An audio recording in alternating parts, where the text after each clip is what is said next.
Hal, welcome to the show. Hey Sean, it's awesome to be here. Thanks for inviting me on. It is my pleasure. It is always a delight when I get to chat with authors or thought leaders in realms of knowledge that I'm interested in. So this is an absolute pleasure.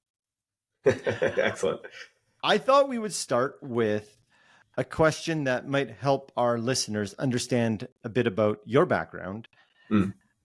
In life, I know for myself, I find inspiration in many different areas. Sometimes I don't expect to find inspiration from these areas. Can you talk about how a conference in Iceland and vampires provided you with some inspiration? Yeah, for sure. That's a great question. I wasn't sure where you're going there. All right. This is now about 8 or 9 years ago, probably 9 years ago now. I got invited to go to this little conference in Iceland for people who study time. And I should just be like really clear that like normal academic conferences aren't in places that cool. Yeah.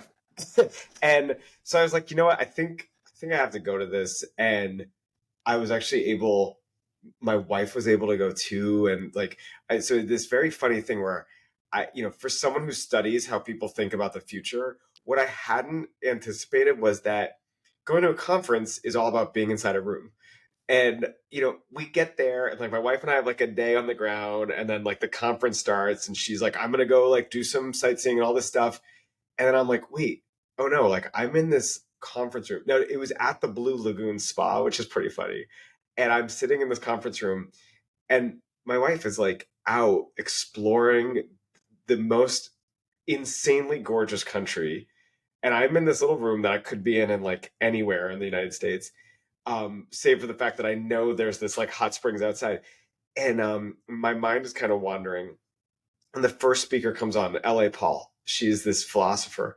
And she starts by going, imagine you have a one-time opportunity to become a vampire. I was like, wait, what? So it's like right away, like I'm like, there's like a record player be like, I'm like back in the room all of a sudden, right? And she basically says, oh, okay, all of your friends have become vampires.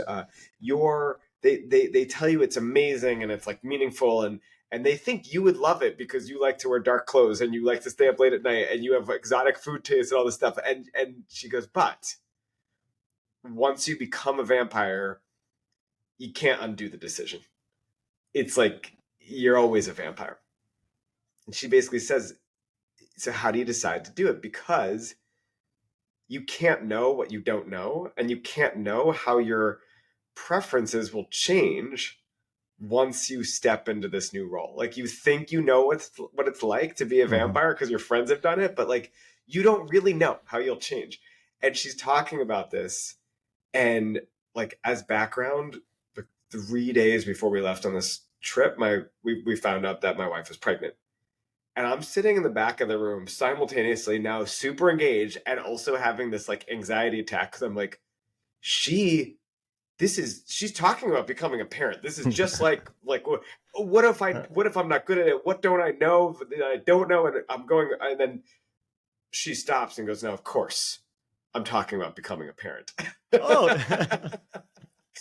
And so it's like this light bulb goes off, and she basically says, and she kind of wraps this up and says, we can never really know our future selves because we can't predict how change will change us.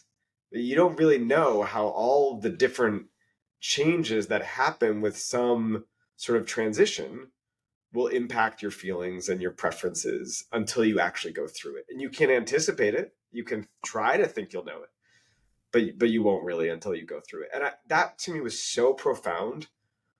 And it really resonated with me then, and it continues to resonate with me. 9 years later, 8.5 years later, it was the summer of 2015. Like all the aspects of my brain are going in different directions right now, and I'm trying to decide where to go. But so really, actually, here I'm going to slow my mind thinking down. 9 years later, what would you have said to that panicking Hal? I don't know how old your kids are. I think I've heard you say around 5 or 7 or something. Yeah. What advice would you give that panicking Hal who hadn't gone through that experience? Oh man, I love that question. I've never thought about that exact way to. So now my kids are 7 and, or no, they're just about 8 and 4.5. You know what's funny? Right now, I would say sometimes it's good not to know. Mhm. You can't, and maybe that's okay. Because if I had known some of the things, some of the like darker aspects of parenting and those early days, Mhm. and the sort of issues that come up and the worries and that might have freaked me out. But at the same time, if I had told myself like, oh, but you are just gonna like find so much meaning in this, I don't know if I would have known what that meant.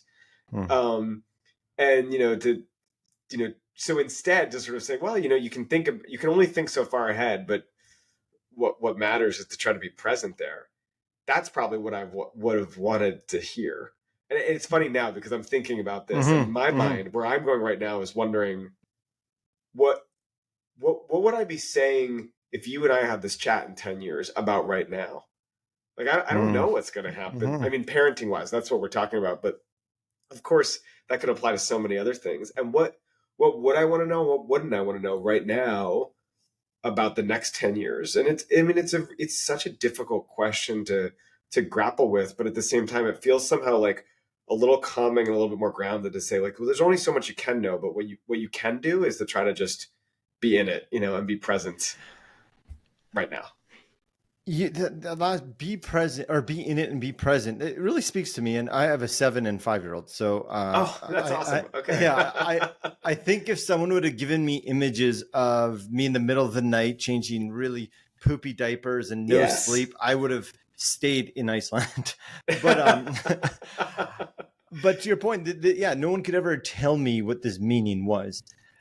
This gets me thinking about. So I'm fascinated about our relationships with money and this like experience that we're trying to have with money and all the Yeah. different complexities that go along with it. And I would like you to touch on the changing selves because I've read your book, I understand it, but just for audience who don't know that. But my question centered around this. Sometimes it's good not to know. As someone who's trained as a financial planner, our jobs are to plan, are to relentlessly plan and make sure that we get everything right and we predict 35 years out and people retire and then continue retiring for another 30 years. So we're predicting 60 years, which is really impossible. I feel like as a planner, I absorbed this rigidity in the way I was thinking in around money, even myself, that, oh no, I got to do this. I got to do this. I was very future orientated without understanding the verbiage. Yeah. And there's reasons why, but I noticed the more I let go and just embraced the waves of life that came by, Right. I feel like I found more meaning and satisfaction. And I know that the babies, I'm getting back to the kids story here. I know Yeah. when I was trying to put my kids to bed and I wanted them to fall asleep, and I had my hand on the back of the baby, and I'm like, okay, in 5 minutes they're gonna go to sleep. And I left like 4 minutes and a half. And of course, as soon as I walked out, they started crying. I'm like, only if I would have left a little longer. Uh, and when I just embraced like them being a kid and not being constrained by time, it seemed like they fell asleep earlier. Anyways, I'm rambling. No, no, If no. we, I like it. want to consider our future selves so we can be future orientated and consider that future person so we make good financial decisions, but yet we're also tasked with this, your quote, sometimes it's good not to know. How do we dance with both all these Yeah. versions of ourselves? Yeah, no, I love it because as you're saying this, one of the things I'm thinking about, and we'll talk about the sort of changing selves in a second too, because I think that's relevant. But one of the things I'm thinking about here is, you know, it's good not to know or not always know is different than saying don't plan, Mm-hmm. right? Because you can, I mean, so much of what you do is planning, like you said, right? But that doesn't mean, and planning doesn't mean you have to know exactly how things are going to turn out, right? In fact, you'd probably say like that'd be a fool's errand, right? Mm-hmm. Um, but my guess is that, ironically, the planning is what allows you to sort of step back and like just be in it. I forget the exact phrasing that you said a minute ago, but I think that really the way that you said it, the gist of that resonated with me because my guess is that it's a little bit easier to be more relaxed if there's some degree of planning, but with the knowledge that things change, right? Mm-hmm. And Mm-hmm. so I think I don't know. I mean, I'm curious. I would. I know that I said, yeah, I talk about the changing selves in a second, but like to just throw it back to you, like how often do you think that your clients are, wanting to know exactly how things will happen and work out, or they're just really wanting to know that like there's a plan in place or that there's like a cushion or like what's the driving force there? I'll speak from them, but also I guess a personal lens that I've really changed over the years is that, to your point, this plan, I think for a lot of our clients, is a safety net. And it's Yeah. like if there's something there. And I feel as a planner, as my perspective has changed, that it's okay if the numbers don't go according to plan. But to your point, it was the planning process that helped out. And I guess not attached to a certain desired outcome. You need to have Yeah. $50,000 saved up by this point in time. I think that's where our clients, and I know myself, were disappointed because we know these plans don't come to fruition. But Right. having this idea that, oh no, I have a plan, we're going to be okay. If you're surfing, it's like the wave didn't come, but I'm going to be ready for the next wave. So I think it's Right. detaching from these desired technical outcomes that Yeah. allow us to catch the next wave, so to speak. I Yeah, think. no, I think that's right. That makes a lot of sense to me. And I mean, and and I think that part of that, well, yeah, it's so interesting because there's so much of the sort of recognition that things will change, but also, I mean, I think some of that also boils down to like at least wanting to know that some of the aspects of me right now are carried out later. Like when these Mm-hmm. plans in theory come to fruition or don't come to fruition, right? Which I mean, this is, the gist of what I know we were just sort of going back and forth about this, but you know, part of the way that I think about, ourselves over time has to do with this idea that like in many ways we think of our future selves as if they're different people. Mm-hmm. Right. And I mean, we can talk about the research there and whatnot, but the gist of all of this is that even though our future selves may seem like different people, what matters is the sort of emotional connection between who I am now and who I will be in X number of years, 5, 10, whatever the horizon is. And I think, in your line of work, that horizon can be very long, right? But it Mm-hmm. also has like shorter ones along the way, right? Like I can't get to if I'm 45 and I'm going to retire at 65, I can't get there unless I also think about my future self next year. And like this summer, like the vacation I take this summer will impact how much money I have for my kids' college and so forth and so on and so forth, right? So, Mm-hmm. um, but anyway, I'm just reacting to some of the things you said, and I think that this sort of idea that there's connections there, but we can be a little bit looser with like what actually happens is really important. Your idea of the emotional connections interests me, and I would say like in the money world, we talk about emotional connections, and it's often like fear based or like I don't have enough, and like here's your financial plan. It's got these red bars, like feel emotion, and it kind of borders around shame. When you say emotional connection, how have you seen within your work the research? How can we bridge this? Like I would say, um, positive emotional connection, so that it's operating out of a lens of like, oh, I get to do this versus like, oh shit, like the scarcity mode. And I think a lot of our planning has been around like, you're not going to have enough to send your kid to school. How do you feel about that? And now I'm operating this like scarcity, not enough lens, as opposed to, is there a way to bridge that emotional connection? I guess in more, not therapeutic, but relational context. Yeah, I mean, and relational is a really good way to put it, right? Because at the end of the day, these are relationships that Mm-hmm. exist between present and future selves and present and past selves in the same way. I mean, and this is the way that I think about it. In the same way that there are relationships that exist between, us and our spouses, or us and our kids, or us and our best friends. I mean, the catch is that our future selves don't really like physically. They don't exist right now. It's just it's just in our imagination, right? Um, but you asked, are there ways to bridge this, right? So practically speaking, um, so I think there's a couple that the research has looked at. I'll give you three quick ones. So the gist of which is make make those selves more and more vivid. If I can move from abstraction to vivid, that can make me move from sort of like uh, not feeling connected to feeling more connected, to feeling more emotions, to understanding, empathetically understanding that future self, right? And so, one exercise I really like that's been popularized by Ann Wilson is the one of the researchers on this work, and Yuta Shishima up at they're in anyway in Canada. They've asked people to write letters to their future selves and then from their future selves. So you write a letter to that future self and then sort of step into the shoes of the future self and write a letter back. Other work, there's a paper that came out just this past year by Charles Chu and Brian Lowry. This came out after I worked on my book, so I didn't even have it in the book. But I love the intervention. What they do is they have people write about, tell me a narrative of what an expected future would look like versus a surprising future. And when you get people to write about like what might an expected future look like, it actually bonds them stronger to their future selves. Because what it ends up doing is sort of like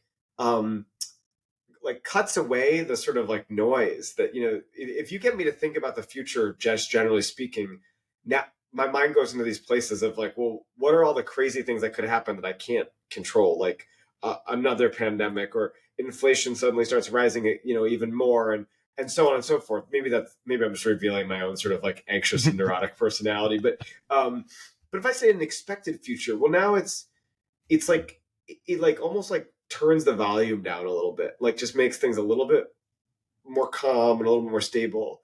And that exercise has been shown to create a stronger sense of connection to future selves. My own work has played around with visualizations, actually showing people what they'll look like in the future, which now, of course, any like anybody on TikTok could tell you is a big trend at the moment, right? Now, I don't think just being like exposed to a single image of what I'll look like in the future is going to make me more connected to that future self. But I think the visualization is a tool that can be used alongside some of these other ones that can really help create more sort of color and vividness around a possible future self. And your work with the bank in Mexico, Yeah. that was, maybe just speak to that. But was that just, if I don't have it in front of me, but it was a single, was it not just a single image or very quick? Like it was nothing. That was a single image. So what we did, we partnered, this was in collaboration with Ideas 42. They're a sort of a behavioral science consultancy in New York.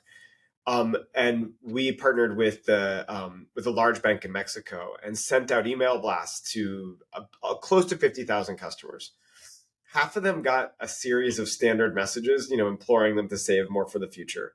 Half got those messages plus the opportunity to see an image of their future self. They could, upload a picture and press a button, and then it spits back to them. We called it an aged selfie. And the half that got those images. So first off, I should say, and this is, I'm going to get into the details for a minute here, but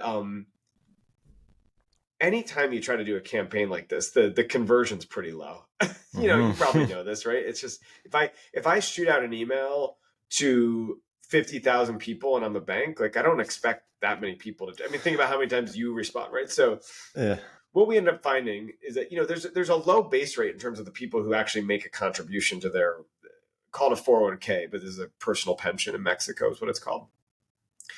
But there's about a 16% increase in the likelihood of making a contribution if you get those images. In theory, now I don't know this for sure because we didn't like follow up with a survey, but in theory, what it's doing is making that future more real and possibly ramping up the emotions that I might feel in thinking about that future self. But it's equally important to note that a huge portion of people did nothing because it's an email blast, right? But I find this really promising because it's such a low touch way of interacting with somebody. So if that can move the needle a little bit. Now, what happens if I'm a coach or a financial advisor or a teacher or an educator and I say, let's sit down together and I'm going to show you an image, or I'm going to have you write a letter, or we're going to really think and visualize that future self. That to me now, that that starts getting into the territory of possibly getting someone to more deeply engage with their future selves. Yes, and I found it quite interesting. Is like such a low point or touch point, like to your point, and a decent amount of like 16% is good I'd say 16% increase, like increase. so it's like I forget from one to the other. It's a low base rates. But anyway, I don't want to I don't want to get too Survey much in the survey the weeds, but survey the average financial literacy course and see the increase. I don't think would be anywhere near 2%. So um, now, so if we have these like changing selves, like, we're doing these really, I think that letter exercise. I mean, I was even envisioning an aged image of yourself in the future and writing a letter to that. yeah, But so like it's bringing up, like it's almost allowing us, and I know you've talked about mentally time traveling. So let's talk about this mental time travel. Like what is our sure, brain doing when we write that? And I guess it's a two question. Explain your idea of this mental time travel, sure. and are some people innately more like emotionally more attuned to be able to relate to the different versions of ourselves at different points in time?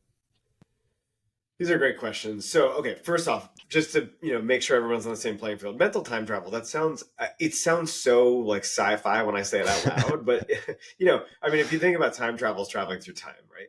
Mental time travel is any time we think about a time that's not now, the future or the past. Now, I mean, that could be like if I'd be lying if I said like there's a one point when we first started talking, I suddenly remembered whether or not my wife and I made a plan for dinner for the kids tonight.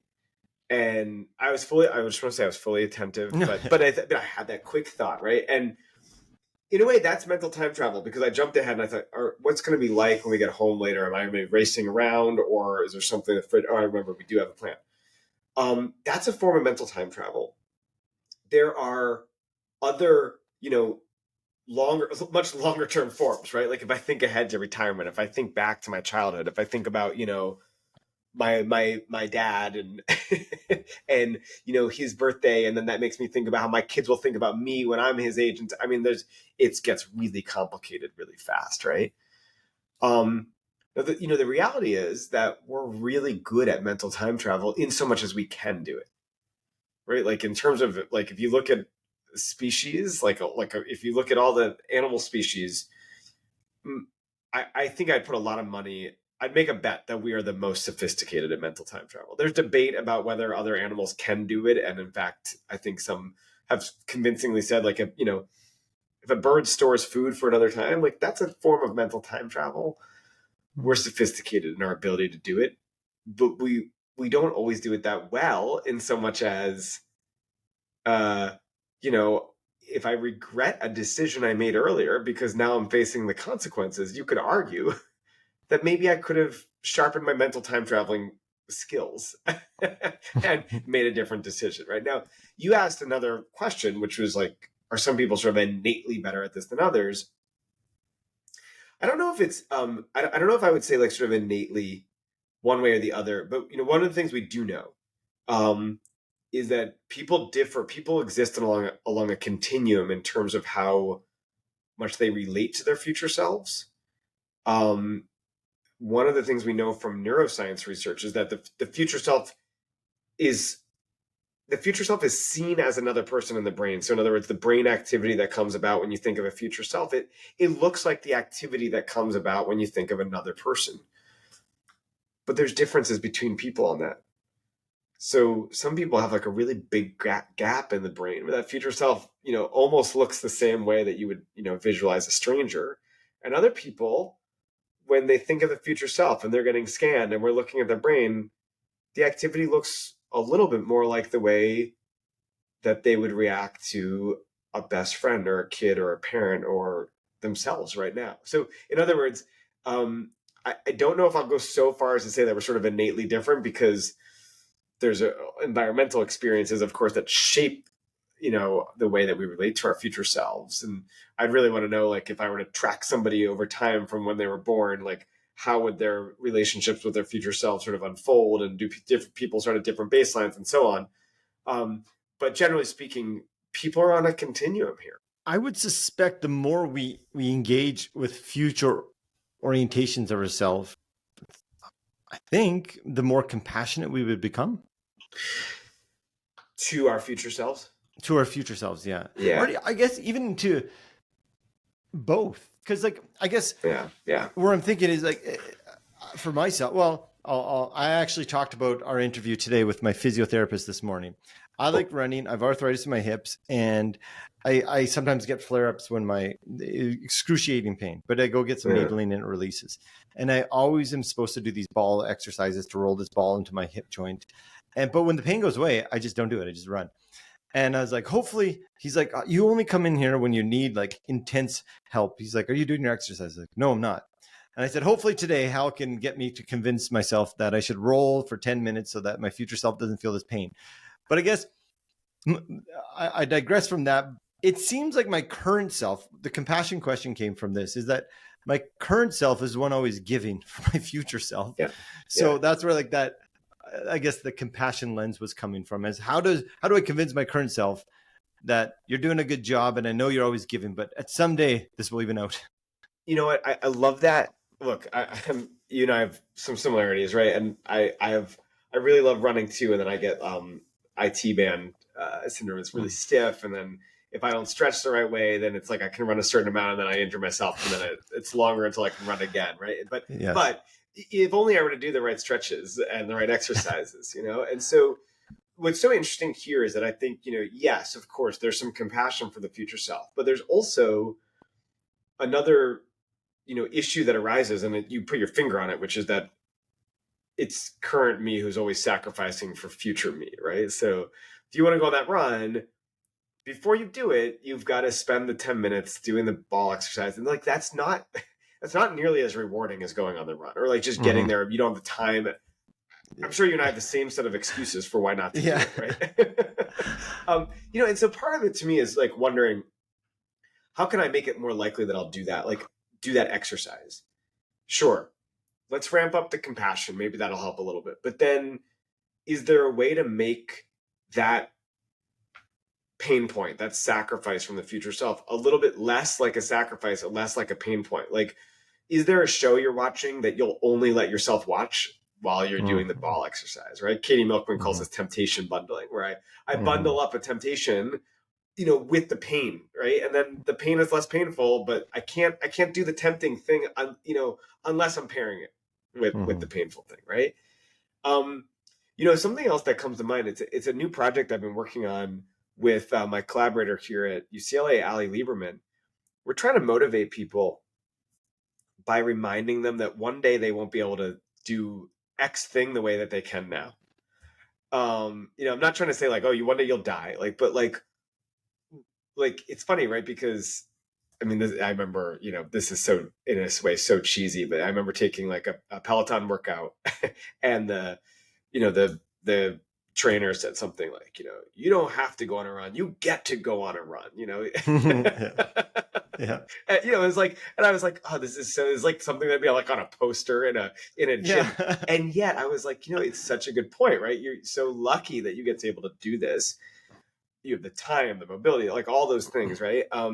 And that, you know, we've actually been exploring this in the context of exercise, but also relationships and parenting, where it's like, you know, what, you know, my son is whining at me for the millionth time to like help him with something. I'm like, I just want you to do this on your own so I can do my thing. Like, we're in the same room. And I'm like, one day, like, he is not going to want me to be around him and do this shit and stuff. And you know, the perspective that like one day I won't be able to do X the way I can now. Like, one day I won't be able to run nearly as much as I can now. So might I extend the life of my running life a little bit more by doing the ball exercise? Like, maybe, you know, like, I'm not saying it's a cure-all, but like, I'm wondering if that perspective could help a little bit.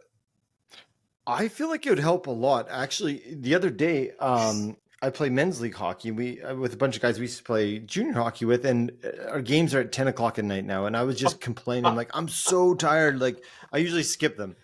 And he's like, Sean, you remember how we always like reminisce about our junior days? Like, it was fun time.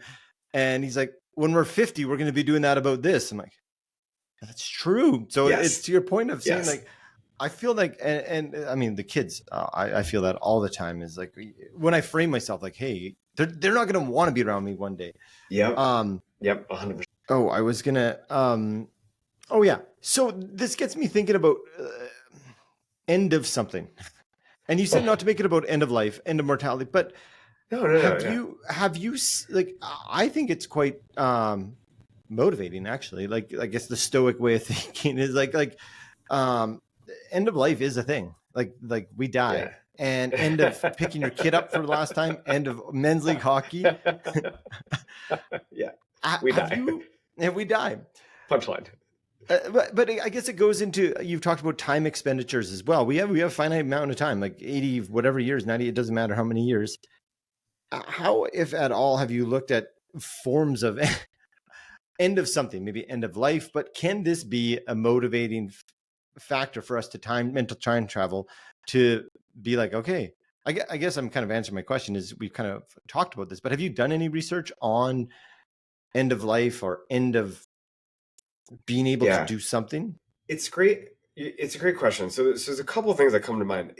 My very first paper that I ever worked on in grad school was all about meaningful endings, and how they provoke mixed emotions. So we were calling it poignancy, which is this sort of positive mixed with like a tinge of sadness. And specifically, this was a period of time where I was really interested in emotions, and we are trying to document, do mixed emotions occur? This is a very different sort of topic, but we were looking at things like graduations, and weddings and births as a funny thing. You wouldn't say there's a graduation's an ending of sorts, but is a wedding an ending? Is a birth an ending? And it's like, yeah, because they're an ending of one chapter and the beginning of another. And the way that my graduate mentor, Laura Karstensen, who's just an incredible observer of life, I'll say, one of the ways that we put it, that she really prompted, was the idea that there's positivity about progressing through life, and then there's some sadness about ending one thing and moving on to the next. Now, this is different than like true endings, like an end of life Yeah, it's actually over, right? Yeah. But I think there's something meaningful there, because those sort of mixed emotions are also what they both make the experience more meaningful, and also a more meaningful experience can prompt the mixed emotions, right? So that's like a tangential way of answering your question, but I'm more recently really interested in understanding like how we can motivate people to make decisions surrounding end of life issues. From a very practical perspective, advanced directives, wills, trust, the decisions that sort of surround the end of life phase. Those are just not they're not exciting decisions to think about. They're anxiety provoking. Even retirement, even with that, at least I can say, well, if you do this right, like you could have some pretty great years ahead of you, but with end of life, it's like, what am I solving for here?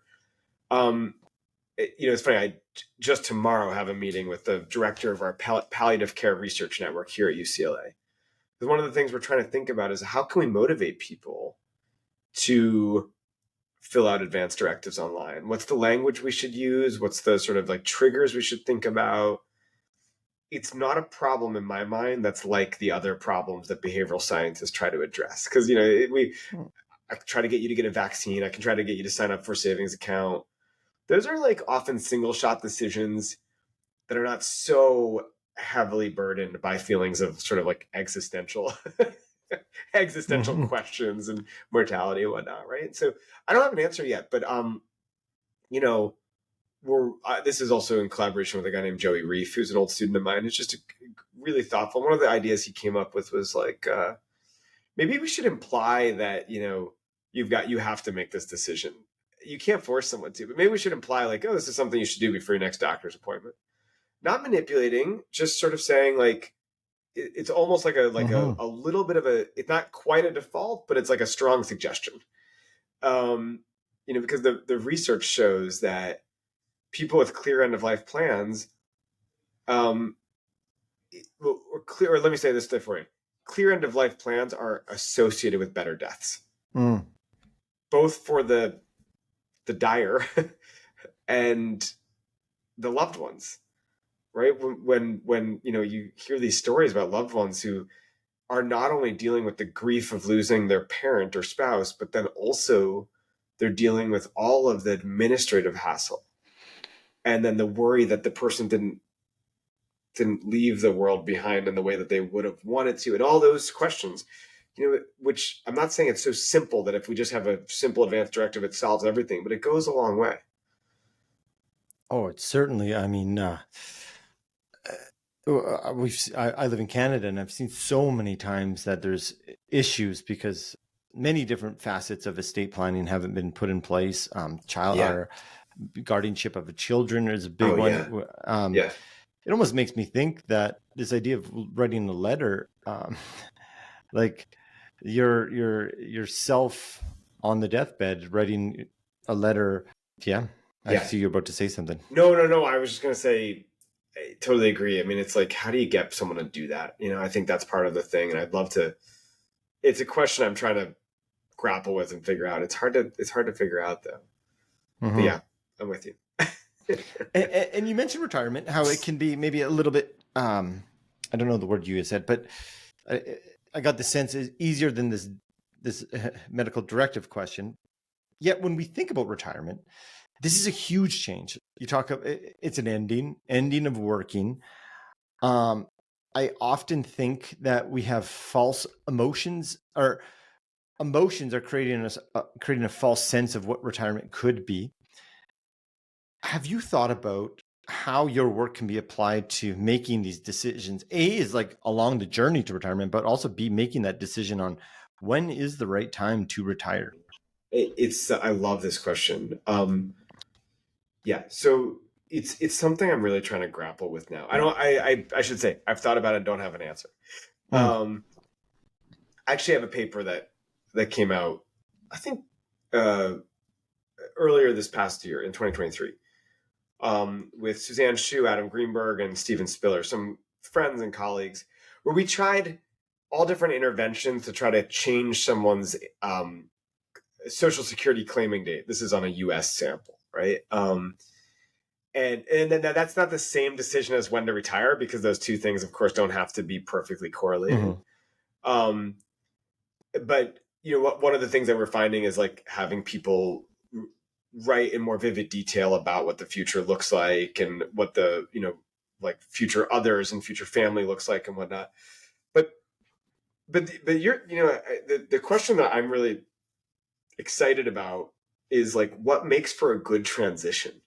What Mm-hmm. makes for a good, it's not just when to retire, but how to do it, and how to do it in a way that is meaningful. And that, earlier before we start recording, you're talking about like, what, how do you talk to clients about making that period of time one that they really are satisfied with, that they're happy to be in? And it's so hard because I don't know what portion of your life you spend, but I imagine it's a huge part of your life working. Mm-hmm. The average person.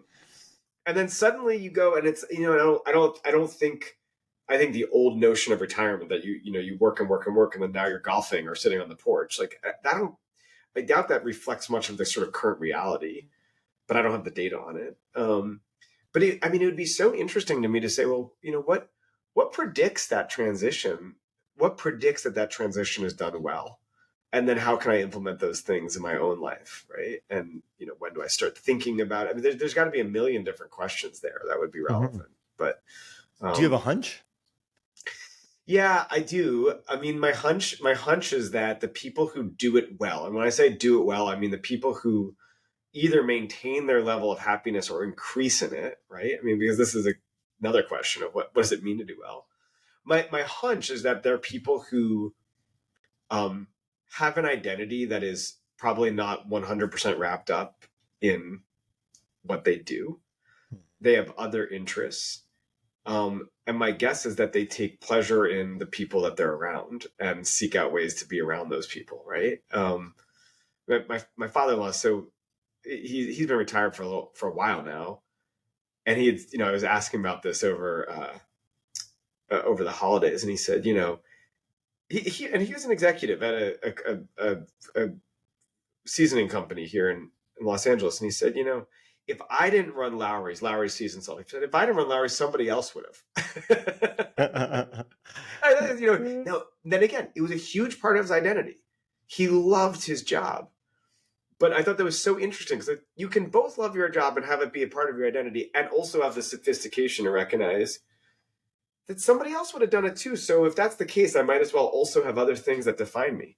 And it's like, I would say he is somebody who's thriving in retirement.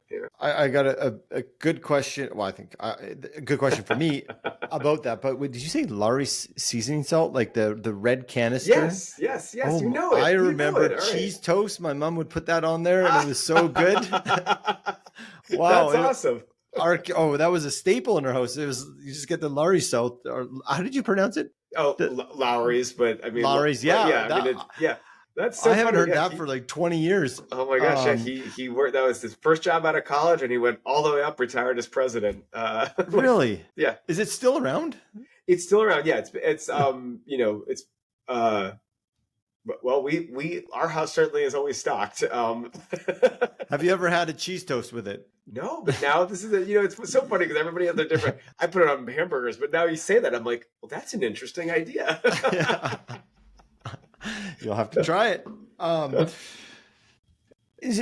So what really fascinates me is like life is, with money, it's so complex. Like, we're trying to make sense of all these different competing emotions that we have in around money. We attach so many meanings to money.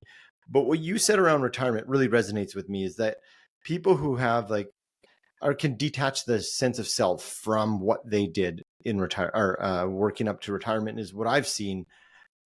People who are able to start enjoying retirement and not losing that sense of self or an identity. I don't know what the technical version we'd be losing. Yeah.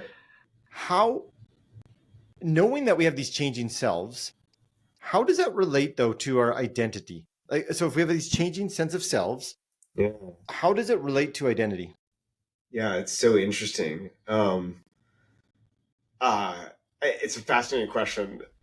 You've stopped me in my tracks a little bit as I think about it, right? Because when we talk about identity, there's this great work by Nina Strominger. She's a professor at Penn, where she talks about sometimes people define the self as sort of your core moral identity, who you are on sort of a moral level, and she talks about these essential moral traits. Like, if I were to define you, I don't know that I would say it's because of you play hockey or you're Canadian. I guess those two are the same, right? But but it would be about, are you kind? Is your sense of humor sort of biting, or is it more soft? These sorts of traits that sort of represent who a person is in part in terms of how they relate to others.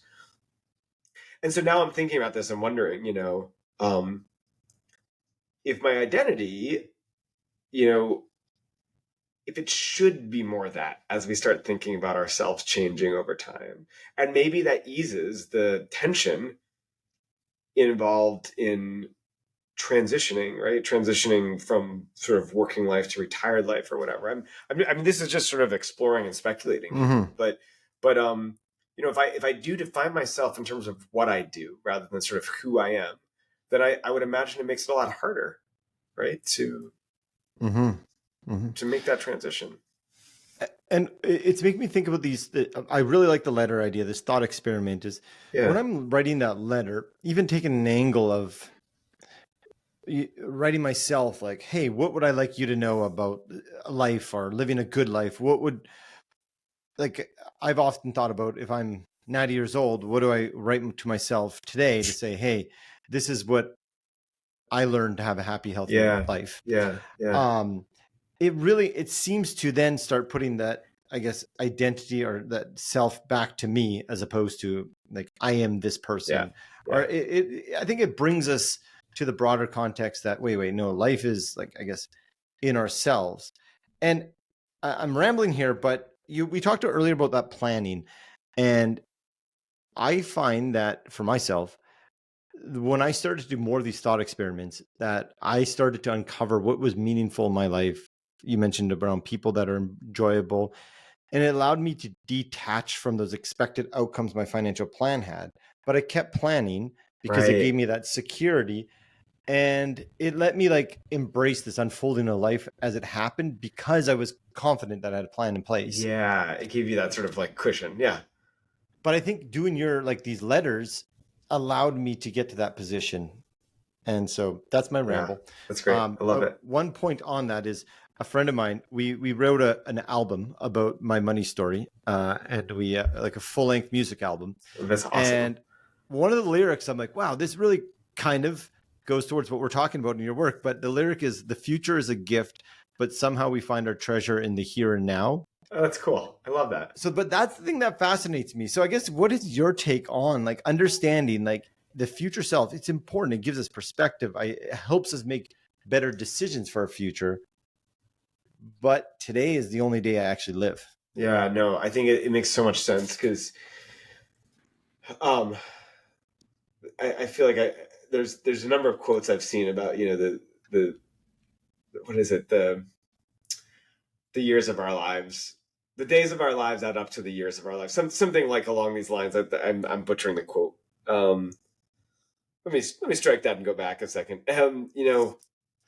Um, I think what I like about that is that you've kind of dialed into this idea that the future self and the future is comprised of a whole bunch of present days and present selves, right? And Mm-hmm. so one of the topics I'm really interested in is this idea that we deprive our future selves if we focus on them too much, because you miss out on all the todays that add up Mm-hmm. to that future version of us, and you don't want to get there and look back and say, I missed it, my head was buried in the sand or something. And so I think the point that you're raising very much dovetails with that one, which is to say that everything we do right now, and this is the only time that we're sort of living in, right? Everything that we do right now adds up to those futures, right? And so I like it too, because I think it's suggestive of the idea that we can focus on both. We can be both living today Mm-hmm. and for today and be present today, but also plan and think about how these different individual presents add up to an eventual future. Mm-hmm. I I see the time. It has been flying for me, but yet I don't say this because I'm talking to you and you're on my podcast and I'm apparently Canadian, so apparently we're nice. It's not true. It's not true. But I'm not saying this just because you're on my podcast.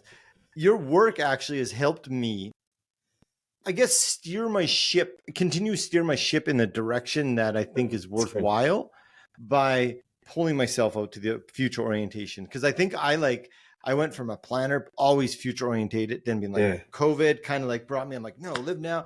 And I found your work. I'm like, no, it's like what you said, both can exist. yeah, And like I that. personally find it really useful. Is like that future self does rely on me today, Yeah, but he doesn't have to deprive. So it's just this coexisting, I guess. that's great. Thank you for sharing that with me. I appreciate that. Yeah. Well, I have one final question. We kind of danced around this, but I've asked everyone on the podcast, so I would like to ask you. But let's imagine now that you're at end of life, however old Ah, you are, and you are sitting on a porch looking out at a view that brings you peace, ease, and contentment. Whatever that is, mountains, meadows, it doesn't matter, to the ocean if you're in LA. And you decide to write a letter to your children's children on what you learned is a key to have a happy and healthy wow, relationship with money, what would it be? wow. Okay, I think I would say to use it as a tool that, and I'll borrow from my friend Brian Portnoy. I'll use it as a tool that can fund contentment. Mm-hmm. Um, and always be grateful that you have it, but don't necessarily need it, right? So find contentment and where you can, with as little money as possible, and then also when you have it, use it to fund even more contentment. I guess that's what I would say. I have to think about it more, but I love that question. Well, thank you so much for coming on. My pleasure. I had some notes to talk specifically about your book. We will save those for everyone to go get a copy of your book and read it, because it is an excellent book that Thanks, helps Sean. you really consider that future self, or selves, I believe you would say. Yeah. Where would you point people towards online where they can find more information about you? You can go to halhershfield.com. Everything is there, and then LinkedIn or Twitter, and then the book's available on Amazon, Barnes and Noble, and anywhere else you can buy books. So I'm really honored and delighted to be a guest here talking about all this stuff, Sean. Thank you for having me. Well, thank you so much.